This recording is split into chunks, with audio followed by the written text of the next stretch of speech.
I'm going to go ahead, hit the record button, and hopefully it will take. So welcome, everybody. We are in week 8. Week 8. What excitement. So I say the ones who are brave enough to show their faces, there's still almost a smile on there. Yeah.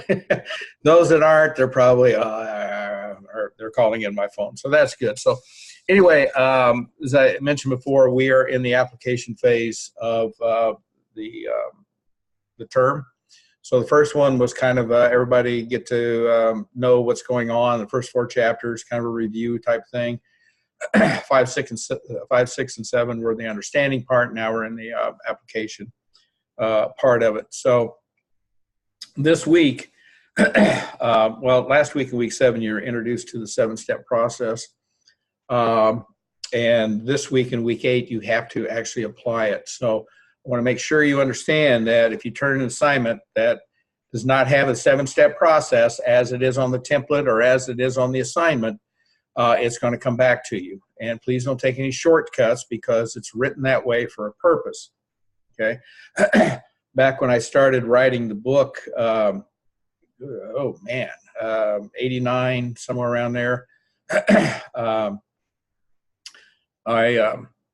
When I was first teaching the class, the class would come in, they go, "We don't understand what the dude said in the book." And I'd say, "Well, this is all that he said." And he said, "Why do you just say it that way?" So I started writing after I finished the class, I'd go back up and I'd write the chapter. So at the end of the term, I basically had a stab at put together. And one component of it was the 7-step process. So since then, there are a bunch of them online, but I do have the documented copyright, the whole bit that it was published in 1990. So, maybe they all saw it and loved it. But anyway, the 7-step process is there for a reason. It's there for a purpose. Focused on what you're supposed to be doing and also getting you into the terminology of hypothesis, what your alpha level is going to be, what your sampling distribution is, what your critical value is, how to set up everything, how to compare your observed value to the critical value, and if the observed value exceeds the critical value, you have statistical significance. If it's less than the critical value, you do not. Okay, so and then step 7 is you make the you come to a conclusion based on those results. So it keeps you intact all the way down the line. And it works for any statistical procedure, regardless of whether it's a one-sample test or analysis of variance or a MANOVA test. It's the same concept all the way through. So please understand that the 7-step process is there. Do not shortcut it. Use it. I gave you the template. All you have to do, and basically I wrote it out for you just to fill in the blanks. Okay, so don't alter or change what's in the 7-step process, because the more you start understanding how all these things come together, the easier it is when you get down the road and you start doing statistical applications. So please make sure you use the 7-step process. Now, there are 2 one-sample tests. One's a one-sample Z and one's a one-sample T. You have to make a determination of which one you're going to use. So if you use a one-sample Z test, then you use the symbol Z all the way through it, okay? It's going to be Z critical, Z observed. The sampling distribution for this is a normal distribution, Z normal distribution. So you're not going to have Z sub 30, Z sub 29, Z sub 40. On a Z test, it's a Z normal distribution, okay? You're going to use the Z table to determine the critical value. And if you notice in there that if you're using a 2-tailed test, you can use the absolute value signs in there because you're not concerned on the direction, you're just concerned if there's a difference or not, okay? So you can use the absolute value signs. The other one's the one-sample T test. You cannot use the same table. You're going to have to use the student's T distribution table. And you find the critical value totally different than you do from the Z test. And so if you choose the T, you're going to use the T symbol all the way through. T observed, T whatever. In the sampling distribution, it's going to be T sub something, okay? whatever it is. So I've had people mix and match the Z's and the T's through the same test, and it's a lack of focus. So I'm trying to tell you, once you choose a Z test, use the Z all the way through. Make sure you use the Z table, and and the sampling distribution is Z normal distribution. If you use the T test, you're going to have to use the student's T distribution, and the sampling distribution is going to be T sub whatever it is, n-1. Okay. Then you're going to have T observed, T critical values. So they're going to be different all the way through. Do not round the critical value tables. Okay. If it's 2.567, then it's 2.567. It's not 2.57. The tables, the critical value tables, are set by the research community. Okay. So do not round the numbers on the critical value tables, any of them. It's a Pearson, that's what you're going to use next week, or the student's T distribution, or the Z table. So those are absolutely critical, that if it's carried out 3 decimal points, you carry it out 3 decimal points. Okay. But rounding rules are in effect for the final answers in your observed value for the Z and the T. Okay. Or you can, on the T test there are, and the Z test, I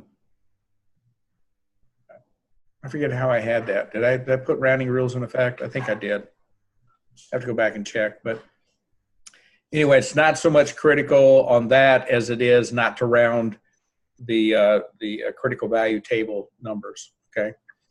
I got thrown off track here. So you got a Z or a T. Use the same symbol. Don't take any shortcuts. Okay, so when you start step 1, you're going to write the hypothesis. That's what was from last week. Okay, so you're going to write the hypothesis the same way. H sub O colon U equal whatever, and H sub O colon U not equal whatever. Okay, it's the same for a Z and a T because you're doing means. Okay, so pay attention to the alpha level, because don't make the assumption that it's 0.05, because if it's 0.01, you're going to be looking at a different critical value. All right, so pay attention to the alpha level, and if it's it will tell you whether if it's a difference or no difference, then you're running a two-tailed test. Okay, so be equal, not equal in there. So your sampling distribution, I already gave you that.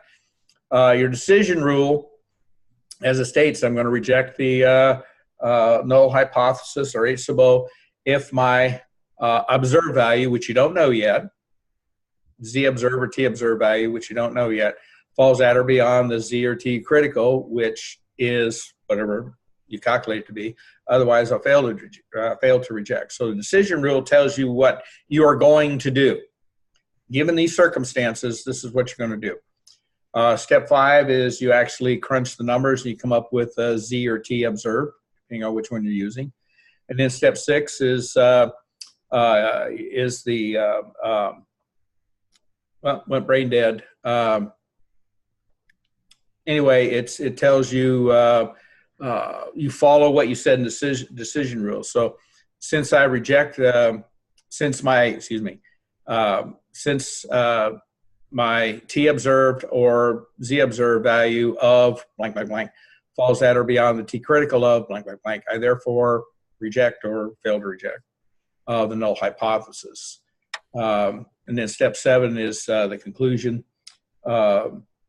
Since I rejected the null hypothesis, I find there is a significant difference.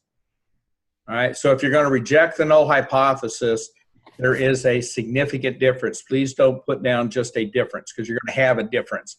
What makes the rejection unique is that now you have a significant difference. And if you fail to reject, it means you have no significant difference. Okay? So the term significant is critical in step 7. All right. And that's it's going to be for either Z or T. All right. Then you have a calculation of a confidence interval. So I want to explain that because I had at least one email.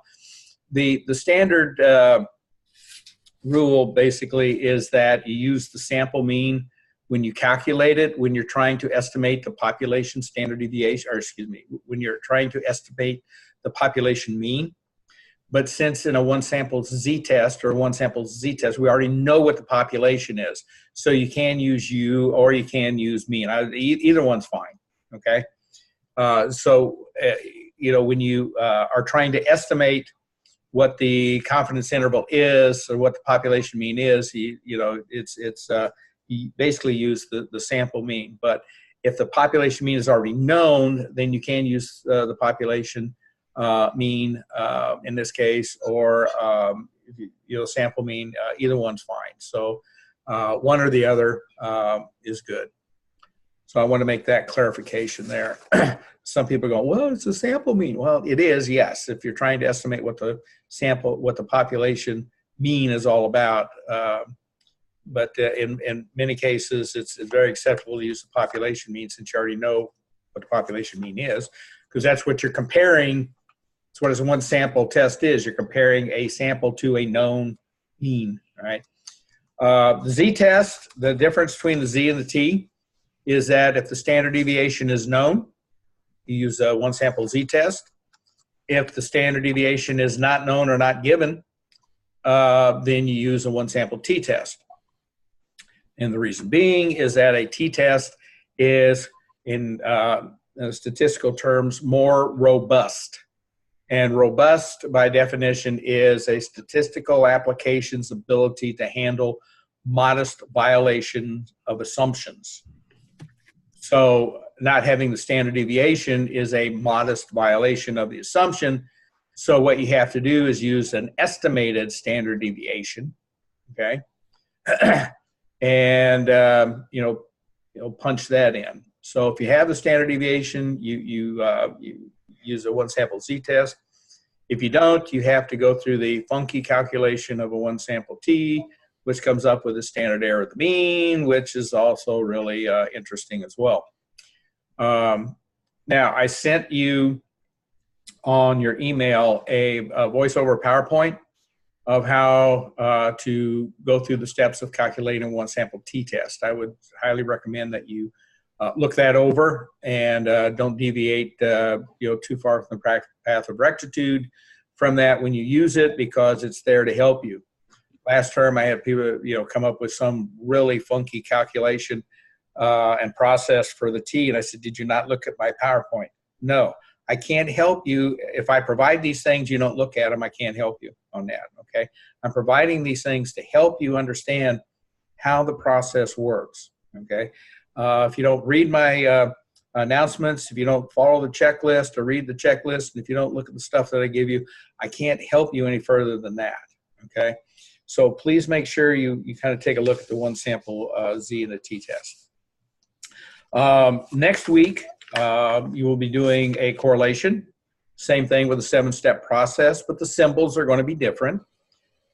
So instead of a U for a mean, you're going to use a kind of funky P that's called rho, and gives you the relationship. Now, please do not use difference in next week, because correlation and a difference are two totally different things. Difference implies use of means. Correlation implies relationship. So don't go, well, I have a significant difference, because that's incorrect. You have a significant relationship, or a significant correlation, or a non-significant correlation, or whatever it is. And you're going to be using a different critical value chart called the Pearson's chart, and also a different way of calculating the sampling distribution. But everything else is follow the process. So rho is going to be used. It's that funky P. It's kind of at a 45-degree angle or something like that instead of the U. But then you're going to use a lowercase r, which is the symbol for correlation, okay, instead of a T or a Z. So please don't use a T or a Z next week in correlation, because that's wrong. So you have to get your mindset and your focus on what you're doing and what you're doing as well. So that's the next couple of weeks assignments, and I'll have examples for you on that as well. If everybody follows the path, they struggle this week with because it's the first time using the 7-step process, but then they fire smoke in week 9. Okay, I usually have a ton of people getting really, really good grades in week 9. They kind of fluctuate in week 8 because it is a new process. But if you follow the VoiceOver PowerPoint, you follow the template, you follow the videos. I mean, I try to really bring it to home so even I, a mere mortal, can work it through. So that's your next couple of weeks assignments as far as that go. Also next week you have a discussion basically dealing with relationship and correlation. But one of the components on there, it says don't get caught up in this cause and effect thing. All right. And because if you have a high correlation or a significant correlation, people have, well, this causes that. And I use an example in there that the effect of smoking does not necessarily cause lung cancer. And I've had a few over the past that went, brain dead stupid over this, because they go, what person in the 20th century does not believe cigarette smoking does not cause lung cancer? And I said, that's not the point. You're missing the point. The point is, it's not necessarily, the effect of smoking does not necessarily cause lung cancer, because there's people that have smoked 100 years that have never had lung cancer, and there's people that have never smoked that did. So a cause and effect is an absolute, and you want to get away from the absolutes. So yeah, there is a very high probability. Wow, week 5, brought that in. Snuck that in from week 5. Okay, there is a very high probability, maybe a very high correlation, but it's not an absolute. Okay, and that's the point I'm trying to get. Don't get caught up in cause and effect. The other thing, when you get into this 7-step process next week on relationship, when you get down to step 7, don't put in there a high positive correlation, because that's not the point of testing. The point of testing is that relationship significant? Doesn't matter if it's high, medium, or whatever. Is it significant?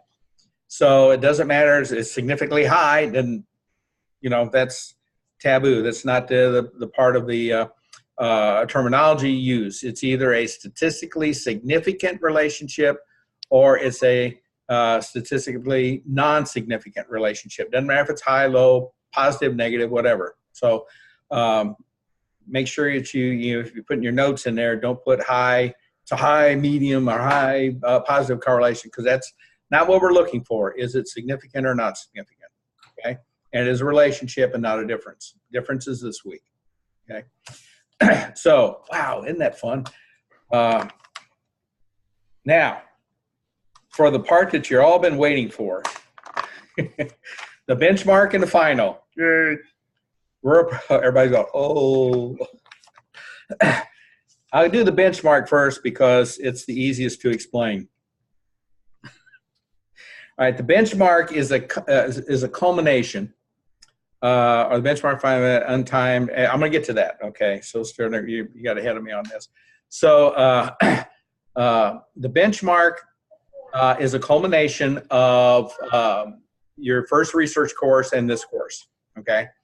All right. I also posted in the announcements a very detailed study guide that I put together that should help you get through studying for the benchmark and for the final. It's another component that I put in there. This is something that I put together that should help bring information from your first research course in case you've forgotten it. So I brought that into bear as well.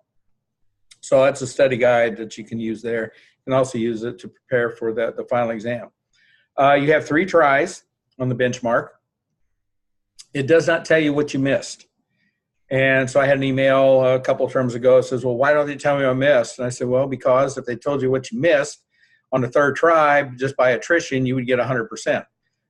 And that's not the essence. That's why you have 3 tries with it. So you have to, that's why we put it in there. Do we want 1 try like the final, or give them 3 tries? And so, 3 tries. It does not affect your final grade. Okay.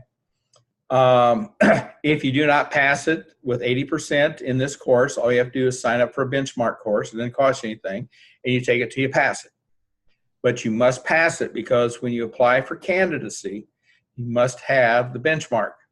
Okay, so they won't allow you to go into candidacy. If you go into candidacy, you don't have the benchmark certificate, then you're going to have to go through the benchmark class and take it till you pass it. Then you can apply for candidacy. So this is kind of, hopefully, I think last term, I don't want to put any pressure on these classes, but I think last term I had only, I'm trying to think really hard, 3 or 4 people that did not pass it in the class out of 3 classes. So it's doable, but then, previous classes, there can be anywhere from 6 to a dozen, but it depends on, class to class and so forth, and how well you prepare yourself for all of this. 3 tries, again, doesn't count for your final grade. All right, so you must have 80%. Once you pass it, please send me an email with the benchmark with your name in the center and your signature and date, okay? And then what I do is I sign it, and I'm not going to send it back until after the class is over with, because I say I've got almost 80 students, and if everybody sends me one, has me to sign it, it gets really funky. So give you a acknowledgement that I received it, and I put it in a folder, and then sometime in the week after the final class, then I'll start sending them back. Okay, please put them in a folder somewhere that you have access to it. Once in a while, I get one. I got an email today.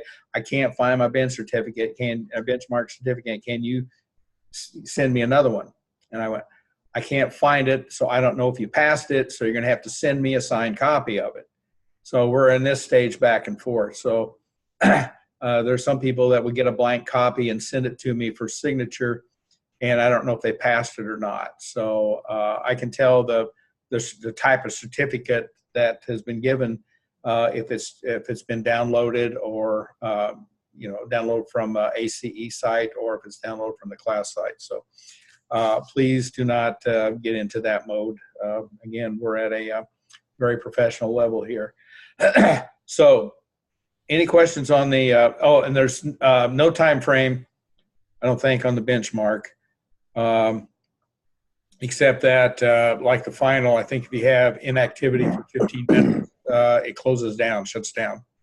So if you're on try number 2 and you don't have an activity for 15 minutes and it shuts down, takes your score, if you don't pass it, then you can't retry it again. If you're on time number 1 and you go past 15 minutes and shuts down, you still got 2 and 3 yet. So that's the only time frame that we have there.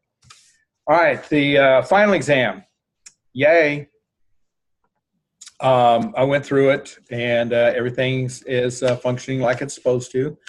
I went through and took it, so make sure that the correct answers are being given, and you chose this one, it was incorrect, and it should have been this one. So everything's functioning like it's supposed to.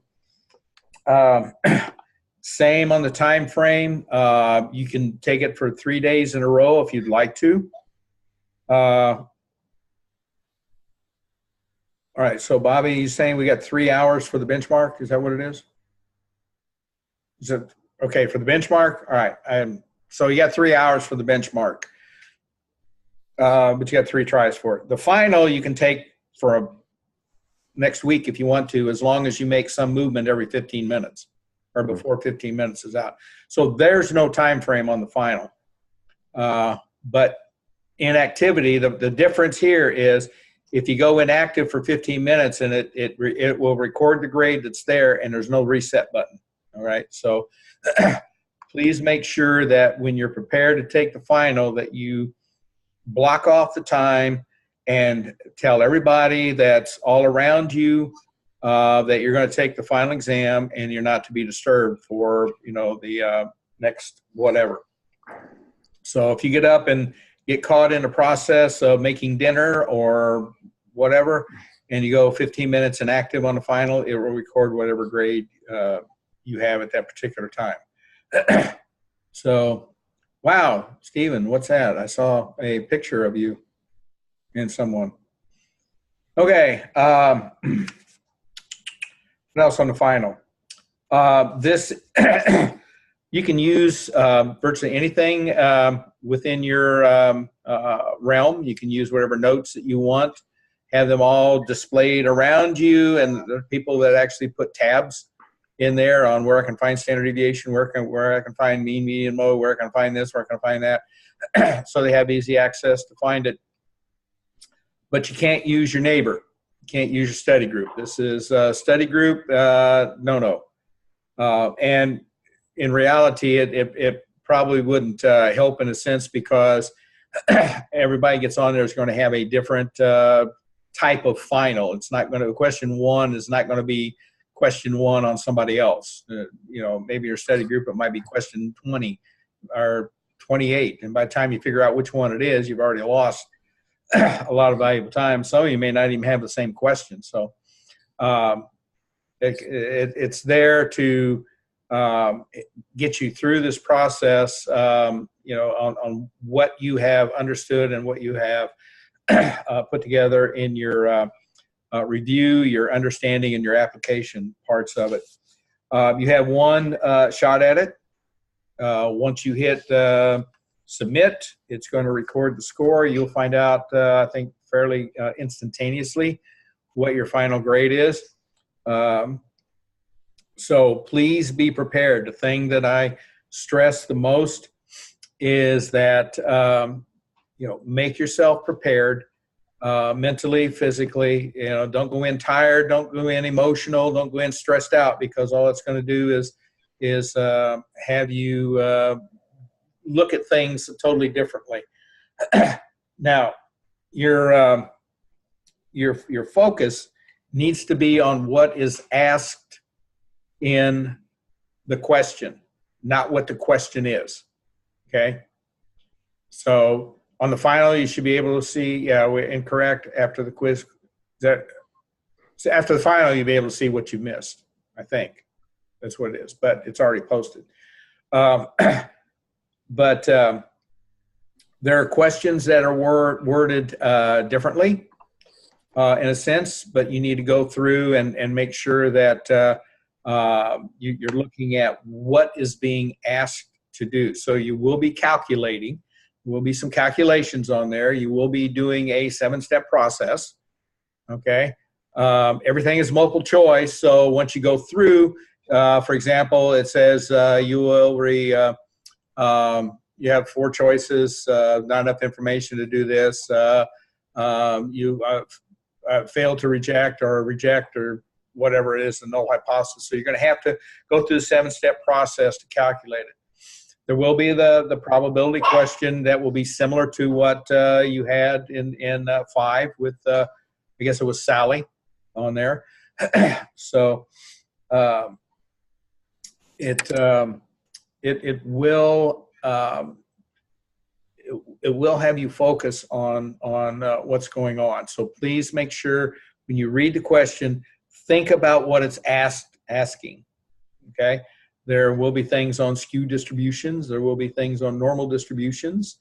How can you tell a skewed distribution from the numbers given, and so forth and so on. So it's designed to get you to think about the processes. Hello. And so it's going to be one that you really need to have time to just sit and be able to be not distracted from this, so you can figure out what's going on with it. I think there's 430 points, 440, somewhere around there. Average is somewhere in the 385, 390, somewhere. There are people that do, fairly well on it, and there are people that are not prepared and don't do fairly well on it. So the thing that I stress or encourage is that you are prepared. You have all the stuff in front of you. You are mentally, physically, and emotionally ready for this, psychologically, if you want to.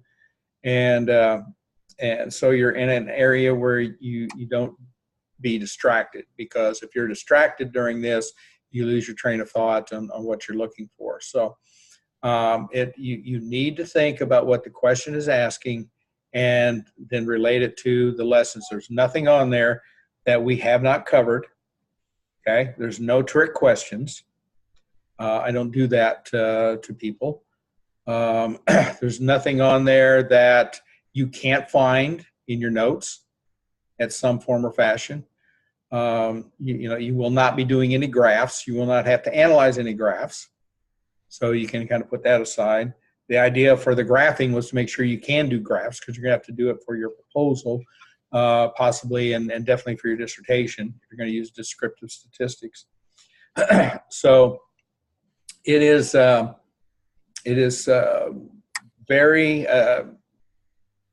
it's a very good final. Okay, that's all I can say. People told me in the past, it's a very fair final. When they get done, they kick themselves because they weren't thinking in the right mode or the right process. So I don't want to put the fear in you that oh my God, you're going to sit there and it's going to tear you from the limb. No, it's not. You know more than you think you know, and I'm very proud of how everybody has progressed. Even in times of difficulty and turmoil, that the people have acted professionally on this. Stats is not for everyone, and it's very difficult to understand for a lot of people. So you can't have everybody getting 100%, and that's never what it was. It's never a way it's going to be in stats. So there are people that figure this out, work it out, and understand it, and there are people that struggle with it, and there are people that always will struggle with it. I just had to send a proposal back now because the person was talking about control and experimental and pre and post and this test and that test, and I'm going, I don't even know what you're doing. So you're gonna have to focus on a test. So none of the statistical procedures are what you had talked about. And that was one of the portfolio items I sent Sunday. Is this was a concept paper, so imagine what a portfolio or your proposal would look like if it was pretty bad. So please make sure that you also follow those guidelines that I will send you in week 9. These are things that will help you get your proposal expedited through the process. But anyway, back to the final. That's basically all the things I can give you on that. So does anybody have any questions? Well, Michelle, I have an assignment question. Yep. Go for it. So I had a snow day last week, so I got a chance to take a shot at the assignment a little early. And when I got down to doing the confidence intervals, and I got down to the t-test one, as I'm working through it, and I'm looking at it right now, there's a point where you multiply, what was it, like the sample, the mean to the estimated standard deviation. Standard error, the mean, yeah. Yeah, but it doesn't actually multiply. It says like 2.776 times 0.747, and then just on the next line it says 2.776. It doesn't. There's no multiplication. Oh, really? Where was that? It's on the formula when you look at the second confidence interval in the reading, and the same thing happens in the video in the presentation. And I'm wondering if I'm missing something. I have to go back and take a look at it because it's I'm not sure how. I've got to go back and take a look. Yeah. So send me on an email what Okay. you're looking at, and that I can help, because right now I can't visualize what Right. you're looking at. But send it to Right. me on an email, and if it's a clarification or something, then I'll post it to everybody. Okay. Okay. It may be you're multiplying the wrong thing. I don't know. So just like my son called today, my car doesn't start. Well, it's hard for me to diagnose from long distance. So Right. Right. so he sent me a video of what it was doing. So that helped a little bit. Yeah, and I thought the video would solve it, but it you're going through it and you're explaining in the video, and you just go on to the next thing. So I was like, did I miss something? I'll send it to you. May have. I mean, it's a person who's done it for 100 years. You might just skip something there. So send me what you've got and with a question, and I'll take a look at it and see if I need to make clarification. So cool. Thank you. Dr. Gunn, that was what I emailed you about today.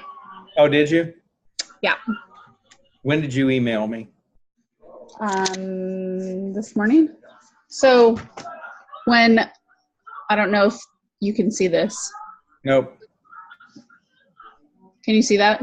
Nope. Because there's Ellen's got a raised hand in there. Hold it. Ellen, I want to X you out. Okay. Ooh, dang. All right. Put it up again. So at 2:51 in the video, this was what was supposed to be multiplied, and it wasn't. So it would have changed these other two numbers. All right. If that makes sense. I mean, I can barely see it, but if you can you do you screenshot? Jeez. I'll screenshot it. Yeah. Well, I also emailed you today about that one. Where'd you email me? On the Canvas or my regular email? Your ACE email. Okay. I don't check that a couple times a day, so I'll have to go back and take a look at it. I'll see what I'll see what is that what you put on there? Was that calculation? Okay. All right. So since she's already put that on there, let me check it. Let me check it, and then I'll go back and take a look at the video and see what happens. So.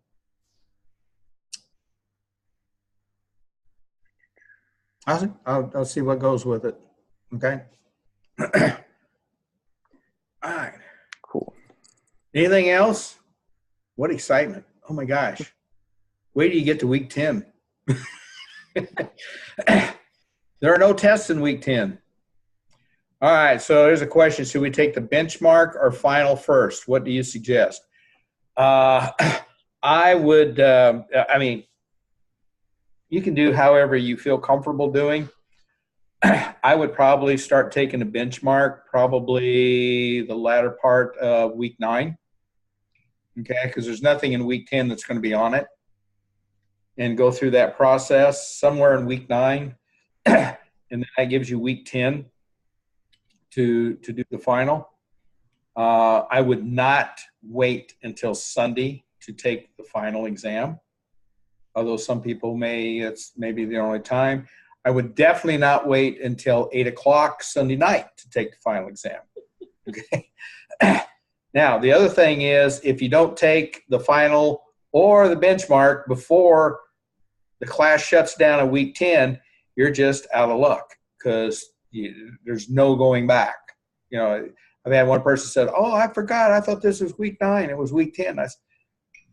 I mean, I don't know. You read my announcements. It always said, "Do remember, post your final before Sunday week." So I sent a ton of reminders out there on this. But at Sunday at midnight or wherever it is around there, when the class closes, if you haven't posted your benchmark, it goes down to 0. If you haven't posted your final, it goes down to 0.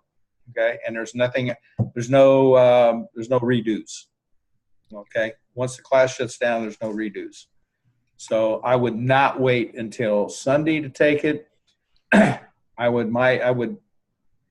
might find a time Thursday to Saturday, somewhere in there, where you can work out your time and work it that way. So remember, week 10, you've got if you wait till week 10, you'll have the benchmark, the final, and your PowerPoint, your voiceover PowerPoint. Please remember, in week 10, your voiceover PowerPoint must be a voiceover, or there's 10 points gone right off the bat. Okay. So please make sure that you do your voiceover PowerPoint, not just throw up a PowerPoint on that. Okay. Because that's what it says, voiceover. All right.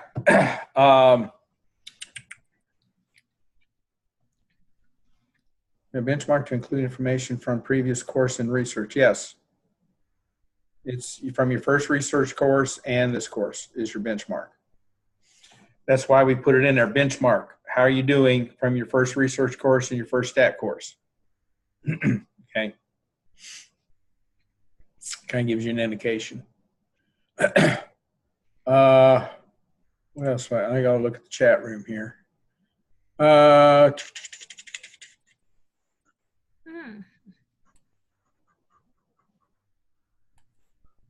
Too late. I'm already stressed out. Okay. Clarify attempts on the final. 1. Maybe that clarifies it. You have 1 attempt. That's it. Okay. 3 on the benchmark, 1 on the final. Rather than embedding audio in a PowerPoint, can I record a presentation and what? And what? Embedded PowerPoint, can I record a presentation and submit as a media file? Can include the original PowerPoint slides, just checking if this is okay. Go to meeting or something like that. As long as you have the assignment and you have a voiceover that matches your PowerPoint slides as I go through them, you're good to go. Okay. There are more things out there than PowerPoint, but it's got to be a voiceover something. It could actually be a Zoom if you want to do it that way. But you know, the ACE recommends a PowerPoint, but it's not an absolute. Okay. And the reason, in some cases, you might do a voiceover PowerPoint in your somewhere in your journey.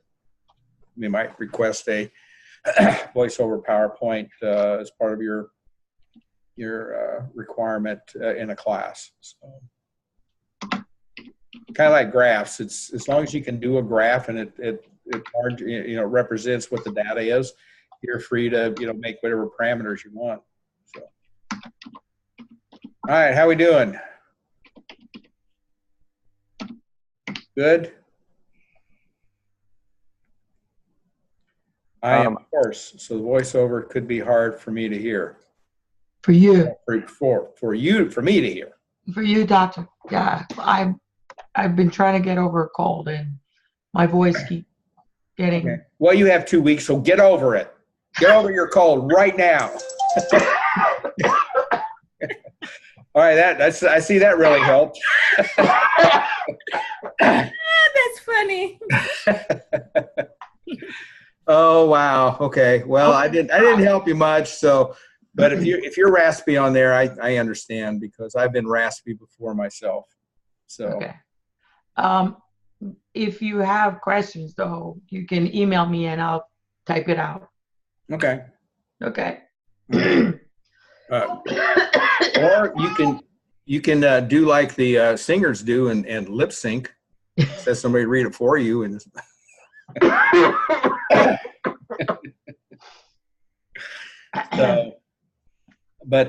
Yeah, y'all doing good. As I say, you know more than you think you know. You're just in uncharted territory again with the application. So, see, now you contaminated me through the internet. But yeah, it's all good. You look back on this and you go, why did I do that? No, you look back on it and you go, yeah, this wasn't as bad as I thought, but it was worse than I expected. So, no. I went ahead. I'm sorry. Part of the process. Let's say my son called from Minneapolis. He's on his dissertation is try to validate an instrument for moral injury for firefighters. And he has 5 power psychologists now on his panel for validation. So he's he's having to do a lot of funky stats. One of them's called principal component factor analysis, which is what I did my dissertation on. So when you develop an instrument from scratch, that gives you the content validity. So it's all good. It's once you get through this, gosh, you may want to publish an article or something and really go wild with it. So, but anyway, it's almost over. You guys doing well, and appreciate all the professionalism all the way through, because this is a course that can bring out the emotional meanness in a lot of people. And I don't take things personally until we get into a name calling scenario, and then I don't do that either. So I don't get in an argument. I just say, hey, when you calm down, right back, because I'm not going to get into you can't be logical with someone who's emotional. So I don't do that. So if someone goes emotional on me, then I just, hey, when you calm down, we can talk. Other than that, hey, go in there. My martial arts master always said, breathe in and breathe out. If you can't do either one of those, nothing else matters. Okay. So, all right. That's about it, I think, unless anybody has some more questions on there. Thanks for a great term so far. You guys have been great. All 3 classes have done overall very, very well, and very pleased with what's going on, what's transpiring. So take a good deep breath and just go through materials to concentrate on assignments given to date. What am I saying? Concentrate on assignments given today. Virtually everything that we've covered is going to be on final in some form or fashion. Okay. I mean, there are things from the early weeks, and there are things from the latter part of the week. So it's kind of probability. There's a transformation question. There's distributions from week 3 and 4. Just graphs. The only thing it's not going to be on there in some form would be graphs. So there's going to be stuff that dealing with data strength, nominal, ordinal, interval, and ratio strength data. So just a wide variety of things. There'll be a Z-score on there, either a Z or a T that you're going to have to figure out. And the other thing that won't be on there will be a confidence interval, so you don't have to worry about that after you get through this. Okay. So, anything else? I went ahead and sent the screenshot of that question I was talking about on your AC mail to help clarify. Okay. That's it. That's good. I'll take a look at it. I'll try to take a look at it tonight. I'm just kind of have car issues to deal with from Murray State University, which is 2 hours away. So, and my son just called me from University of Minnesota. So we're gonna have to deal with some stuff there. But I'll definitely take a look at it, and hopefully I'll take a look at it tonight. So try to have some. Can review this recording? Yeah. I mean, if it recorded, I'll put it up on the announcement section. It seems to upload faster there than it does on individual emails. Okay. So take a look at it on there. Anything else? We good? Yep. All right. Hey, cheer for the Cubs this year. No, I'm just kidding. Be careful, be safe. Have a great next 3 weeks. Okay. See y'all. Thank you.